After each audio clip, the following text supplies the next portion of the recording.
Breathing Experience into Expository Writing by James and Lauren. When it comes to expository writing, along with getting across the necessary information, we want to make readers feel what we write. Yet it's often hard to describe our thoughts so that our readers can clearly see what we see or hear what we hear. It's hard to get them in our heads, actually experiencing what we already have. So often we instead get caught up in trying to find the right words to use to convey what we're thinking to the reader. Peter Elbow advises writers to stop worrying so much about describing their thoughts so clear in the beginning stages. Instead, he wants writers to connect with their thoughts as deeply as one can. Give your full, undivided attention to truly making an effort to connect with your thoughts and get inside them. So that means that everything written down for the first time is unfiltered, unstructured, and uninhibited. Your ideas aren't meant to be coherent or perfect for this raw version. Your goal right now is just to get your ideas on paper. Peter Elbow says, close your eyes and go there. Be there. Stop worrying so much about describing your thoughts so clearly or well. The first step in getting the reader to experience your writing is for you to experience what you write. Elbow's first method is to pretend you're the first person to have the idea you're writing about. Of course, a reaction would be excitement, because you just made a breakthrough. Another method is to play devil's advocate. Look at things from not only your side, but the other side as well. Perhaps the side that may seem to you as immoral or wrong. One more useful method is actually being physical with the writing. Let your body react to it. Gasp, wiggle, shake. Do something. In order to experience something, you have to put out energy. You don't need to have conviction or believe in the idea to experience it. All that you have to do is, as Peter Elbow says, you just have to make some kind of inner investment or concentration of energy.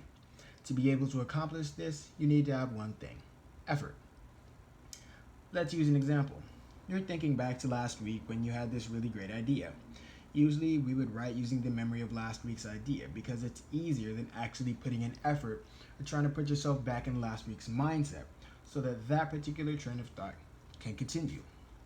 Peter Elbow states that coherence is not the goal of raw writing. Life is. Peter Elbow articulates that expository writing has special difficulty when trying to breathe experience into it. It's a difficulty that other writing, such as creative writing, doesn't have. For expository writing, one must write with discipline. To have disciplined writing, your thoughts have to have a clear flow, a beginning and an end. It should be in somewhat of a single line flow of thinking. You're organizing your thoughts in a disciplined manner when putting them on paper, or you're revising the raw writing so it's disciplined. Either way, it takes the experience out of your writing. For expository writing to be good, it also has to be correctly reasoned and true. Here are some characteristics of experiencing in your thought process. Our thinking is very self-centered, usually having many eyes. So when you're writing, you have to articulate your thoughts and ideas and make it clear how you got to that point. Our thinking isn't logical. It usually doesn't have a start at the beginning. It just starts off with some idea that stuck out to us. That's all right, but in order for it to be expository, you must backtrack to where the idea originated to cover the whole topic. You won't have a successful approach the first time off the bat. You may have 3 or 4 failed attempts at conveying the idea before you get the correct phrasing. While writing has to be correct, the way it's written doesn't have to be so square.